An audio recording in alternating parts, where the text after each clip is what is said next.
Assalomu alaykum hurmatli fuqarolar. Navbatdagi qabulni boshlaymiz. Onlayn tarzda qabul qilyapmiz. Ko'pchilikka bu narsa ma'qul bo'lyapti. Marhamat.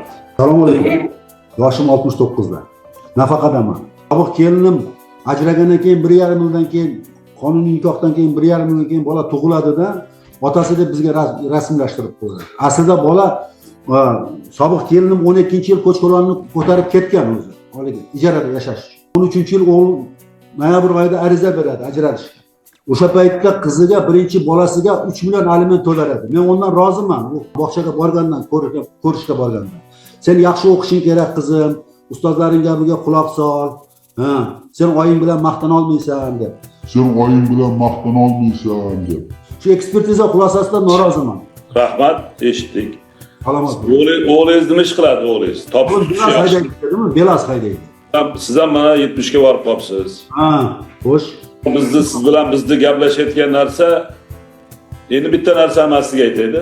Bo'lmasizda. Oxirgi 3 yilda hurmatli prezidentimizning tashabbusi bilan mamlakatda bolalar uylari degan narsa tugatilib, bolalar uyidagi bolalarning hammasi o'zbekning farzandlari, sizga o'xshagan oqsoqollar va uni bolalarini olib ketdi-da, o'ziga farzand qilib oldi. Ichida 6 ta bolasi ham bor, 10 tasini asrab olganlari ham bor, katta odamlar.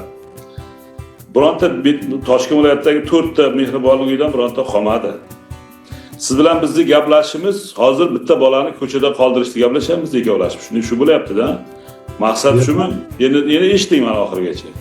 Mayli, u otalik boshqasi kimdir birovni bolasini olganda, endi bu meni bolam emasdi, bolani ham ko'nglini o'ksitib, haligi nabiramga onangni orqasidan obro'y topmaysan degan gapingiz ham noto'g'ri. Siz 70 ga kirgan oqsoqol sifatida.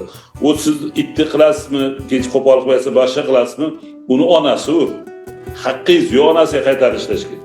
U barib onasidan emgan, onasidan mehr ko'ryapti bugun. Kim bo'lishi ikkinchi daraja. Otasimanmi men? Shuning uchun bu gapingizga aytayman, nima endi kelib qoldi-da, endi baribir yoshingiz katta odam, nasihat darajasida emasman. Hech qanaqa masala yo'q. Bitta musulmonning bolasi bugun falastinliklarni bugun u Toshkent viloyatiga olib kelib, bolalarini olib asrab olib joylashtirdik. Endi o'zbekning bolasini ko'chaga qo'yarkanmiz, oqsoqolning nasihatlarini olib. Men qanaqalik fikringizni tushundim. Bizga vaqt bering. Uni o'ylab ko'rib, bitta bolaga ota topamiz. Bitta davlat qaramog'iga oladi-da, ijtimoiy himoya shu bolani alimentini davlatdan viloyat hokimligi sizning o'g'lingiz, sizning o'g'lingizga to'lab beramiz. Rahmat sizga.